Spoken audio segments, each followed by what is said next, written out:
Good morning, my dear students. Myself TB sir, and you are watching Pi Maths by TB sir. Students, हम relation chapter पढ़ा रहे थे जिसमें से हम सिक्स लेक्चर अपलोड कर चुके हैं। 6 लेक्चर तक आज हमारा 7th लेक्चर जो है, आज का हमारा टॉपिक है डोमेन, रेंज और कोडोमेन का जानना। मतलब इसका क्या कंसेप्ट है और क्या कहता है ये, और लास्ट में इनवर्स रिलेशन। ठीक है, तो डोमेन, रेंज और कोडोमेन किसका जानेंगे? रिलेशन का। ठीक है स्टूडेंट्स, इससे पहले अगर आप रिलेशन चैप्टर अगर अच्छे से नहीं पढ़े हैं तो रिलेशन टॉपिक तो आप लेक्चर 5th और लेक्चर 6th जरूर देखें, क्योंकि उस लेक्चर 6 से आज हम एग्जांपल उठाएंगे डोमेन, आज एग्जांपल लेंगे हम डोमेन रेंज को डिफाइन करने का। ठीक है, एंड दूसरा पॉइंट ये है कि स्टूडेंट्स, एक क्वेश्चन आपसे हम पूछते हैं, क्या सारा रिलेशन फंक्शन होता है? आपका जवाब आएगा, शायद आपको पता होगा, नहीं होगा भी आपको पता। हम बता रहे हैं सारा रिलेशन फंक्शन नहीं होता है। ठीक है, तो ये क्यों नहीं होता? इसका फंडा सिर्फ और सिर्फ डोमेन पे होता है कि डोमेन थोड़ा सा डिफर करता है। डोमेन की ये सब क्लियर होगा आपका फंक्शन चैप्टर में, जो कि हम रिलेशन के बाद पढ़ाने वाले। तो फिर आपका क्वेश्चन आएगा कि आप बता क्यों रहे? बता रहे इसलिए स्टूडेंट्स के अभी रिलेशन टॉपिक में आप डोमेन, रेंज और कोडोमेन पढ़ेंगे, और ये चीज फिर फंक्शन में भी आपको जरूरत आएगा, तो वहां आपको समझ में आएगा। और ये एंड फर्स्ट पॉइंट ये कि आपको फिर से हम वहां डोमेन, रेंज और कोडोमेन वहां नहीं बताएंगे, वहां हमको फाइंड करना पड़ता है फंक्शन चैप्टर में, तो ये कंसेप्ट वहां भी यूज होगा। ठीक है, एंड सेकेंड पॉइंट की डोमेन थोड़ा सा अलग होता है, रिलेशन का डोमेन और फंक्शन का डोमेन, ये जरा सा ये डिफर करता है। इस बहुत सारे स्टूडेंट को ये डिफरेंस ही समझ में नहीं आता है। तो कहने का मतलब मकसद क्या है मेरा कि रिलेशन चैप्टर में अभी जो डोमेन, रेंज और कोडोमेन है, इसको अच्छी तरीके से पढ़ें। जब आप फंक्शन पढ़ेंगे तो वहां डिफरेंस भी डोमेन का समझ में आएगा, और यही चीज डायरेक्ट वहां पे हम अप्लाई करेंगे, वहां फिर से हम बताएंगे नहीं। तो इसलिए ये क्लास इंपॉर्टेंट है, ये चीज कहने का मेरा डायरेक्ट मोटो ये था स्टूडेंट्स। तो चलिए स्टूडेंट्स, ज्यादा लेट नहीं करते हुए हमारा टॉपिक आज शुरू करते हैं। डोमेन, रेंज और कोडोमेन समझेंगे, और फिर लास्ट में हम देखेंगे इनवर्स रिलेशन। ठीक है स्टूडेंट्स, नाइस स्टूडेंट्स, तो आज हम देखते हैं डोमेन किसे कहते हैं। फर्स्ट टॉपिक है मेरा डोमेन। ठीक है स्टूडेंट्स, ए और बी दो सेट होता है, ये हम लोग मान के चलते हैं। डोमेन क्या होता है, अगर आप एक सिंपली भाषा पहले समझे कि डोमेन क्या होता है, जैसे कि आप है 1 2 और 2 3। ठीक है, ये ऑर्डर्ड पेयर है। ठीक है, ये कोई रिलेशन दिया हुआ है, मान लो R5। ठीक है, कोई रिलेशन दिया हुआ है, ये 1 2 और 2 3, तो ऑर्डर्ड पेयर ये क्या है, 1 2 और 2 3 ऑर्डर्ड पेयर है। तो ऑर्डर्ड पेयर का पहला एलिमेंट मतलब 1, इस ऑर्डर्ड पेयर का पहला एलिमेंट मतलब 2, तो ऑर्डर्ड पेयर का पहला एलिमेंट जो होता है ये डोमेन कहलाता है। क्योंकि ये और ये आप जानते हैं कि पहला एलिमेंट किससे बिलोंग्स करता है, ये 1 किससे बिलोंग्स किया होगा, सेट ए से। ठीक है, तो इसीलिए ये डोमेन कहलाता है। फर्स्ट ऑर्डर्ड पेयर का फर्स्ट एलिमेंट क्या कहलाता है, डोमेन कहलाता है। ठीक है, तो ये आप डेफिनेशन देखो क्या करता है, इन ए रिलेशन में ordered pair the set of all first element of ordered pair. Ordered pair का सारा सेट जो फर्स्ट, यहाँ पे सेट क्या हो गया, 1 और 2। ठीक है, देखो ऑर्डर्ड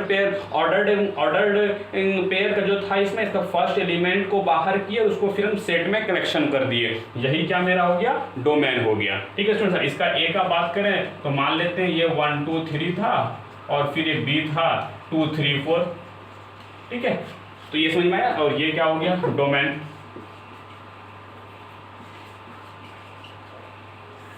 ठीक है, ये समझ में आ गया। तो ये समझ में आया कि ऑर्डर्ड पेयर का फर्स्ट एलिमेंट को ही अगर हम सेट में फॉर्मेट में ये करते हैं तो वो क्या कहलाता है, मेरा डोमेन कहलाता है, डोमेन ऑफ रिलेशन। ये आर मतलब क्या है यहाँ पे, रिलेशन। ठीक है, और या फिर दूसरी भाषा में कहें तो ये क्या होता है, सबसेट ऑफ सेट ए। ये ध्यान देना है, इसका 2 डिफिनेशन होता है। एक डिफिनेशन तो ये होता है कि ऑर्डर्ड पेयर का फर्स्ट एलिमेंट, तो दूसरा हम इसको ये कह सकते सबसेट ऑफ सेट ए। अच्छा बताओ कि ये 1 2 जो है, 1 2 ये सेट जो बना, क्या ये सबसेट नहीं है 1 2 3 का? आप सबसेट का कंसेप्ट जानते हैं कि इसका सारा एलिमेंट उसमें प्रेजेंट हो। आप जैसे इसका सबसेट कितना, इसमें इसका सबसेट निकालना है 2 की पावर 3 इक्वल टू 8, इसका 8 सबसेट बनाया जा सकता है। आप जानते हैं, आपको सेट चैप्टर में मैंने पढ़ाया था इसका कंसेप्ट, तो ये चीज समझ में आ गया।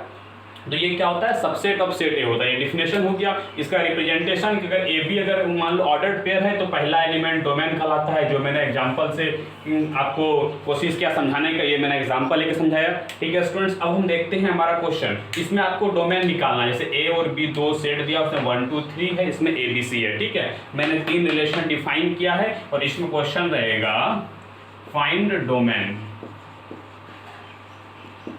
Domain of relation. ठीक है, और ये आपका डोमेन का सेट बिल्डर फॉर्म में रहेगा। ठीक है, अब देखो, अब इसका फाइंड करते हैं। तो ये रिलेशन ये दिया हुआ है, इसका डोमेन कैसे होगा, डोमेन ऑफ R1। ठीक है, इसको सेट में कर दिए। पहला एलिमेंट क्या है 1, तो 1 रख दिए। दूसरा एलिमेंट, दूसरा ऑर्डर्ड पेयर का फर्स्ट एलिमेंट क्या है 2, तो ये 2 कर दिए। यही मेरा डोमेन हो गया। आप समझ गए। ये क्या देखो 1 2 क्या सबसेट ऑफ 1 2 3 का है, यस करेक्ट है, निकल गया इसका डोमेन। अब इसका डोमेन देखते हैं। ठीक है, इसका डोमेन ऑफ R2 का हम लोग डोमेन देखते हैं। ये किसका था, R1 का। R2 देखो क्या दिया हुआ है, इसका वही कंसेप्ट R1, इसका फर्स्ट एलिमेंट क्या है 1 लिख दिए। ठीक है, फिर क्या आया, फिर से 1 आया। आप जानते हैं कि सेट चैप्टर में दोबारा एक एलिमेंट को दोबारा रिपीट नहीं करते हैं। फिर आ गया 2, यस ये डिफरेंट है, लिखेंगे। फिर आया 3, यस इसको राइट करेंगे। फिर आ गया, फिर से 3 आ गया, नहीं एक एलिमेंट को दोबारा रिप्रेजेंट नहीं कर सकते। तो ये हो गया डोमेन। समझे आप, सिंपल कंसेप्ट है, सिंपल कंसेप्ट है, यहाँ से आप लिख सकते हैं। ठीक है, इसका डोमेन हो गया। अब इसका डोमेन बताओ, डोमेन ऑफ R3। ठीक है, डोमेन ऑफ R3। इसमें देखो क्या है, इसमें ये चीज है, इसमें जो ये 1 से ए में, आप ये एरो डायग्राम मेथड जानते हैं, एरो डायग्राम मेथड आपको बताए थे कि क्या 1 का कॉम्बिनेशन एक है। अगर इसका हम इसमें राइट करें, क्या करते हैं रिलेशन में, किसका क्या क्या रिलेशन है 1A और 1C है और फिर 2B है। ठीक है, ये आप जानते हैं। रिलेशन लिखने के लिए एरो डायग्राम से आप लिखें तो जानते हैं, मैंने बताया था रिप्रेजेंटेशन ऑफ रिलेशन चैप्टर में भी और उससे पहले भी कार्टेशियन प्रोडक्ट ऑफ 2 सेट्स में। ठीक है स्टूडेंट, तो अब यहाँ देखो, तो अब इसको देखो, अब इससे नहीं देखना है, इससे तो आप समझ ही गए होंगे निकालने के लिए। इससे देखो कि ये क्या है कि ये ए का है, इसी का डोमेन जो होगा वो सेट ए का ही होगा, बी का होगा। अब बताओ क्या होगा, डोमेन हमेशा सेट ए का होगा, इसका सबसेट होगा। ठीक है, अब देखते हैं इसमें क्या है, 1 से ए में हुआ है, 1 से सी में गया है, क्रॉस प्रोडक्ट। तो ये 1 से गया है तो इसका डोमेन हो जाएगा 1। फिर 2 से बी में कॉम्बिनेशन किया है तो हो गया 2। क्या 3 किसी के साथ में किया है, प्रोडक्ट किसी से किया है, मतलब 3 किसी के साथ रिलेशन बनाया है, नहीं बनाया है, तो सिर्फ 1 रिलेशन बनाया है और 2 रिलेशन बनाया है। तो यहाँ से भी ये हो गया। और यहाँ से आप समझना चाहेंगे, यहाँ समझ सकते हैं कि पहला एलिमेंट 1 फिर 1, 2 बार आप लिखेंगे नहीं, इसलिए एक बार यहाँ पे लिखिए, फिर तीसरा वाला ये 2 यहाँ पे लिख दिए। तो आप यहाँ एरो डायग्राम से पहचानने का कोशिश करें, एग्जाम में इससे भी क्वेश्चन पूछता है, इसीलिए आपको एरो डायग्राम हम क्लियरली बताए थे कि एरो डायग्राम से भी क्वेश्चन देगा तो हम डोमेन लिख सकते हैं। ठीक है स्टूडेंट्स, तो यहाँ से 1 और 2 और ये 3 का किसी के साथ रिलेशन ही नहीं था तो नहीं था। तो बस ये था डोमेन का कंसेप्ट स्टूडेंट्स। तो आप समझ गए होंगे होल एज ए, हम बहुत सारे एग्जांपल लेके समझाने का कोशिश किए कि डोमेन कहते किसको स्टूडेंट। तो वीडियो को पॉज करो और नोट करो। नीचे कट गया है, थोड़ा सा मैं मोबाइल को कर्ल कर देता हूँ। हाँ ठीक है, अब आप नोट कर सकते हैं। नीचे में देखिए हल्का सिर्फ कटा है, 1A 1C और 2B। ठीक है स्टूडेंट्स, तो वीडियो को पॉज करो और नोट करो। नॉइस स्टूडेंट्स, अब आप डोमेन समझ गए होंगे। अब हम समझते हैं रेंज क्या होता है। ठीक है स्टूडेंट्स, रेंज समझाने से पहले वैसे ही आपको मैं एक एग्जांपल देता हूँ। ए क्या है 1 2 3 है और बी क्या है 2 3 है 4, चलो ले लेते 2 3 4। ठीक है, और ये क्या करते हैं, रिलेशन जो दिया हुआ है आप 5 मान लेते हैं। क्या दिया हुआ है 1 से 2 और फिर 2 से 3। ठीक है स्टूडेंट्स, ये रिलेशन दिया हुआ है। तो इसमें क्या कहता है, रेंज क्या कहता है कि ऑर्डर्ड पेयर दिया रहेगा रिलेशन में। ठीक है, तो उसका जो फर्स्ट एलिमेंट डोमेन कहलाता था, इसका जो सेकंड एलिमेंट है, सेकंड एलिमेंट क्या कहलाएगा, रेंज कहलाएगा। मतलब यहाँ पे रेंज क्या हो जाएगा, रेंज ऑफ R5 क्या हो जाएगा, ये 2 हो गया, ये 3 हो गया, इसको सेट में ये कर दिए। समझ में आ गया। सेकंड एलिमेंट इसका 1 2 का सेकंड एलिमेंट 2 था और 2 3 का सेकंड एलिमेंट 3 था। समझ गए यहाँ से। तो बस इसी का डिफिनेशन है और कुछ नहीं है। ए और बी 2 सेट है, उसका ऑर्डर्ड पेयर का सेकंड एलिमेंट लेंगे, वही क्या कहलाता है, वही रेंज ऑफ रिलेशन कहलाता है। समझ गए यार। ये चीज है कि देखो वो क्या था, ये देखो 2 3 क्या 2 3 सबसेट ऑफ 2 3 4 नहीं है। ठीक है, ये चीज समझ गए होंगे। तो ये वो सबसेट ऑफ सेट ए था, तो ये सबसेट ऑफ सेट बी होता है। ये चीज समझ गए, दो डिफिनेशन होता है, डोमेन का भी दो डिफिनेशन बताए थे, रेंज का भी दो डिफिनेशन। ये चीज जरूरत आपको तुमको फंक्शन में समझ में आएगा, लेकिन यहाँ से आप इसका निष्कर्ष समझ सकते हैं। ठीक है स्टूडेंट्स, अब इसको अच्छा सॉरी डोमेन नहीं, यहाँ पे रेंज। अब देखो इसको राइट कैसे करते हैं। राइट करने का ये तरीका है कि रेंज ऑफ रिलेशन क्या हो जाएगा, वहाँ अगर ए बी ऑर्डर्ड पेयर है तो सेकंड एलिमेंट होगा, मतलब बी होगा, B such that A B belongs to, ये क्या आर फॉर रिलेशन, या डिफिनेशन समझ सकते हैं। अब देखो ऐसे क्वेश्चन दिया हुआ है, 3 क्वेश्चन है, इसमें क्या करना है, सेम क्वेश्चन है, उसमें डोमेन हम लोग फाइंड किए, तो इसमें हम लोग क्या फाइंड करेंगे, रेंज फाइंड करेंगे। अब ये देखो ए और बी दो सीट है, इसका फाइंड करना है हमको, रेंज किसका लिखना है, R1 का। ठीक है, तो ये सेट बना दिए। रेंज क्या लिखेंगे, सेकंड एलिमेंट 1 और सी, सॉरी ए और सी। क्लियर है, सेकंड एलिमेंट को सिर्फ बाहर किए, फिर उसको सेट में सेट के फॉर्मेट में हम लिख दिए, ये सेट है, ये सेट्स का सिंबल है। ठीक है स्टूडेंट्स, ये अगर समझ में नहीं आया, ये सेट्स का सिंबल है। ठीक है, अगर इसका हम देखते हैं, इसका रेंज देखते हैं, रेंज ऑफ R2।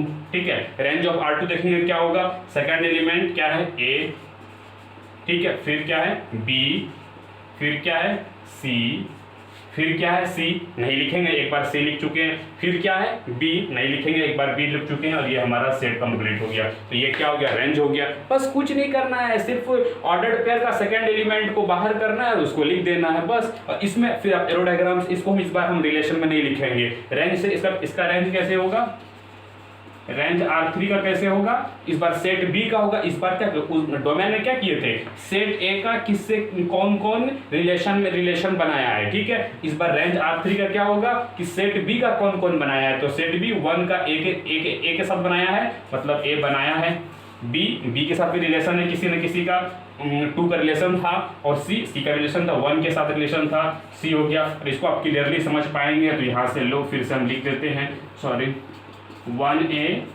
1C और फिर 2B। ठीक है, यहाँ से भी आप समझ सकते हैं, थोड़ा सा इसको ऊपर ले देते हैं, 2B, यहाँ से समझ सकते हैं ACB। समझ में आ गया, तो रिलेशन आपको क्लियरली, सॉरी रेंज आपको क्लियरली समझ में आ गया होगा कि रेंज कहते हैं कि इसको है। कंसेप्ट सिंपल है, ऑर्डर्ड पेयर का फर्स्ट एलिमेंट डोमेन कहलाता है, सेकंड एलिमेंट जो होता है ऑर्डर्ड पेयर का वो रेंज कहलाता है, और ये सेकंड वाला definition subset of set B होता है, वो सबसेट ऑफ सेट A होता है। बस समझना है, लिखना है, बस इसमें और कुछ भी नहीं है स्टूडेंट्स, ये आप समझ सकते हैं। तो स्टूडेंट्स वीडियो को पॉज करो और इसको नोट करो स्टूडेंट्स।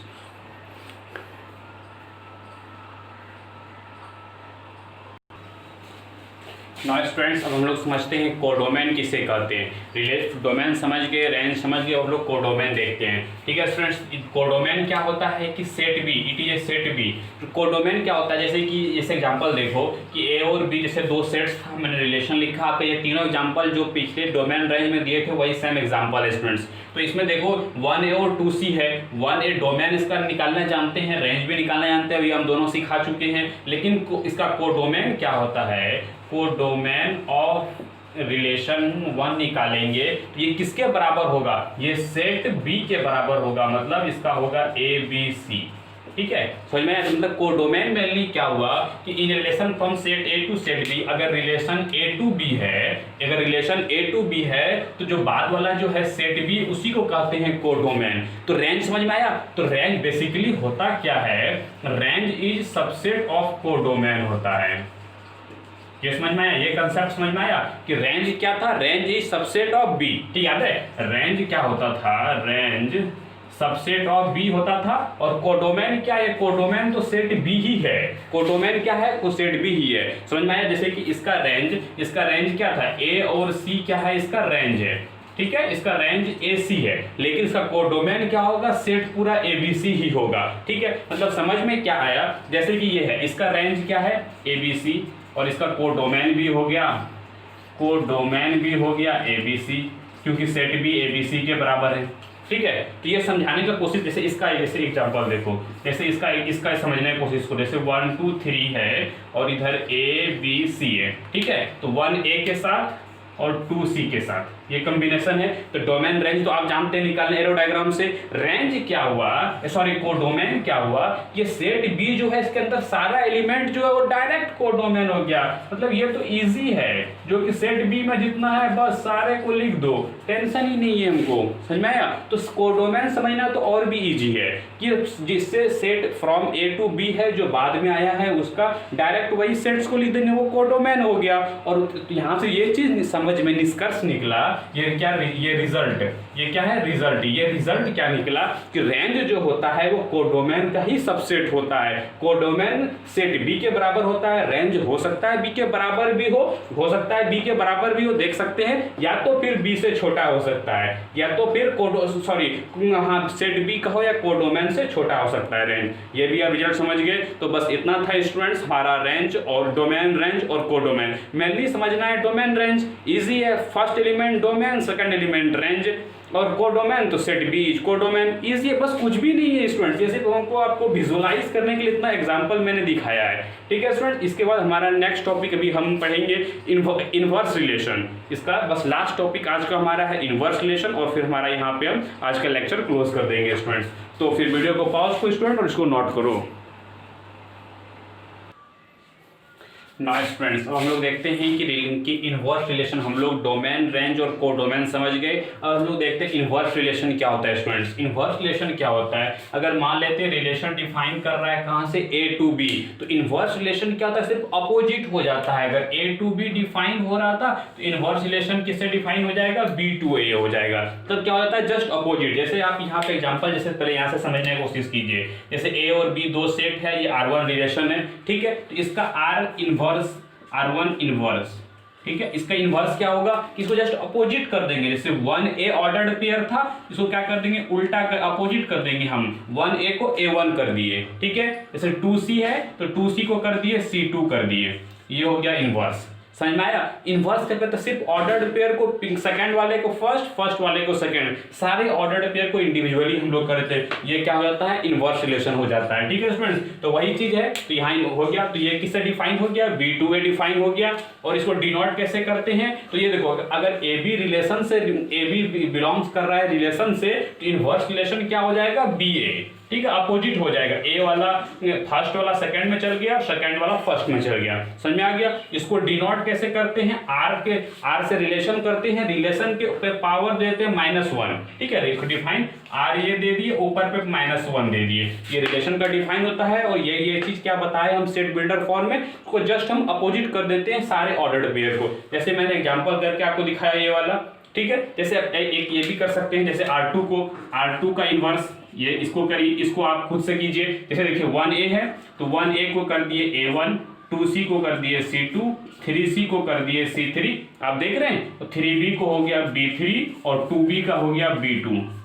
देखा मैंने क्या किया, मैंने सिंपली क्या किया, सारा सिर्फ ऑर्डर्ड पेयर को मैंने अपोजिट कर दिया, ठीक है स्टूडेंट्स। बस इसी को कहते हैं inverse relation. Inverse relation find कर लिए। अब ये चीज ये देखो कि इसमें निकला क्या मेरा निचोड़। जैसे इसका हम निकालेंगे, इसका डोमेन क्या था, 1 और 2, याद है स्टूडेंट्स। ये इसका रेंज क्या था, A और C, ठीक है। और इसका अगर हम डोमेन निकालेंगे, कंसेप्ट वही रहेगा, डोमेन ऑफ R1 इनवर्स, ठीक है। कंसेप्ट वही रहेगा कि फर्स्ट एलिमेंट जो होता है डोमेन होता है R इनवर्स का। समझ आएंगे मेरा, ये कोई इनवर्स रिलेशन, इसका फर्स्ट एलिमेंट जो है वो डोमेन होता है। ये क्या हुआ, A और C, समझ में आया। और रेंज जो होगा R1 इनवर्स का, वो कौन सा एलिमेंट होगा, सेकंड एलिमेंट क्या है स्टूडेंट्स, 1 और 2, तो ये हो गया 1 और 2, ठीक है। अब यहां से देखो क्या हुआ कि जो डोमेन था 1 2 एलिमेंट वाला जो सेट था वो क्या था, डोमेन था। आर इनवर्स में क्या हो गया, रेंज हो गया। और जो रेंज था रिलेशन का A और C, वो क्या हो गया, डोमेन हो गया। ऐसा क्यों हुआ, क्योंकि सेकंड एलिमेंट फर्स्ट आ गया। जो रेंज था, रेंज बेसिकली क्या होता है, सेकंड एलिमेंट फर्स्ट आया तो रेंज वो डोमेन बन गया, और जो डोमेन था वो रेंज बन गया। तो यहां से ये चीज समझ में आया कि डोमेन डोमेन, अगर आर इनवर्स का डोमेन निकालना है तो रेंज, अगर रिलेशन का जो रेंज होगा वो इनवर्स रिलेशन का डोमेन होगा। समझ में आ गया। दूसरा, अगर डोमेन रिलेशन का जो डोमेन है वो रेंज हो जाएगा आर इनवर्स रिलेशन का, जस्ट अपोजिट होता है। ये चीज समझ में आ गया। इसीलिए इसमें a to b था तो इसमें क्या हो गया b to a। समझ में आया। जस्ट अपोजिट होने की वजह से सेट ही जस्ट अपोजिट हो जाता है। ठीक है, तो यहां से ये चीज हो गया। जैसे इसका भी आप निकाल सकते हैं, इसका भी डोमेन रेंज आप निकाल लीजिएगा, फिर देखिएगा जस्ट अपोजिट ही होगा। ठीक है, अब हम बात करते हैं कोडोमेन। कोडोमेन क्या होता है, आपको याद है कोडोमेन का कंसेप्ट क्या होता है, रटना नहीं है, सेट बी रटना नहीं है हमको। कोडोमेन का अगर a to a से b जाएंगे तो जो दूसरा वाला लास्ट वाला जो सेट होता है उसको पूरा सेट ही क्या कहलाता है, कोडोमेन कहलाता है। यहाँ तो डिफाइन b to a है तो ये क्या हो गया, सेट ए हो गया। तो देखो, तो वहां पे सेट भी था कोडोमेन, कहां पे, रिलेशन का, तो इनवर्स रिलेशन का सेट ए हो गया। क्यों, क्योंकि उल्टा हो गया। पहले क्या था, पहले ए से बी तक था, अब कहां से हो गया, बी से ए हो गया। समझ में आया। तो इसीलिए यहाँ पे इनवर्स रिलेशन में सेट ए कोडोमेन हो गया और रिलेशन में सेट बी था कोडोमेन। ये चीज समझ गए। मैंने सारा एग्जांपल से समझाने का कोशिश किया, इसको ये तीनों रिजल्ट भी समझाने का कोशिश किया कैसे कैसे होगा और इसको रिप्रेजेंट कैसे करते हैं, और एग्जांपल से इसका आप खुद से निकालिए। इसका डोमेन फाइंड कीजिए, रेंज फाइंड कीजिए, फिर डोमेन रेंज फाइंड कीजिए। यहाँ से आप देख सकते हैं स्टूडेंट्स, और सारा चीज मैंने पॉइंट टू पॉइंट क्लियर कर दिया। इनवर्स रिलेशन बेसिकली क्या है, ऑर्डर पेयर को अपोजिट कर देना, बस इतना ही है इनवर्स रिलेशन स्टूडेंट्स। तो हमारा टॉपिक आज का इतना ही था स्टूडेंट्स कि डोमेन रेंज और इनवर्स रिलेशन को हम समझा सकें। आप हम कोशिश किए हैं अपना 100% समझाने का स्टूडेंट्स। तो यहाँ तो ये रिलेशन का हमारा लास्ट लेक्चर था। अब एक लेक्चर सिर्फ क्वेश्चन कराएंगे हम, इसमें डोमेन रेंज को से समझाने का पूरा समझा दिए हैं, लेकिन कुछ थोड़ा मोड़ा क्वेश्चन बचा हुआ है रिलेशन टॉपिक का, कुछ प्रूफ वगैरह भी बचा हुआ है जो एनसीईआरटी में दिया हुआ है। तो एनसीईआरटी को भी हमको लेके चलना है, एनसीईआरटी को नहीं, प्रूफ को भी नहीं छोड़ना है, क्योंकि एनसीईआरटी एक बेस है, तो हम प्रूफ को भी नहीं छोड़ेंगे। तो इस वजह से एक हम लेक्चर लेंगे जिसमें सिर्फ क्वेश्चन कराएंगे, लेकिन थ्योरेटिकल पार्ट मेरा सारा कंप्लीट हो गया है स्टूडेंट। रिलेशन टॉपिक मेरा यहाँ से कंप्लीट हो गया है। आप कोई भी बुक बना सकते हैं, प्रीफर कर सकते हैं, K C Sinha, R D Sharma, R S Agarwal, NCERT exemplar, आप कोई भी book without any hesitation you can solve. तो students go through my lecture and go through any book students. तो थैंक यू स्टूडेंट्स, और वीडियो अच्छा लगे तो वीडियो लाइक करो, सब्सक्राइब करो और नोटिफिकेशन बेल प्रेस कर दो, और जो आपके जो दोस्त होंगे उसको भी शेयर करो स्टूडेंट्स। अगर ठीक है स्टूडेंट्स, तो थैंक यू।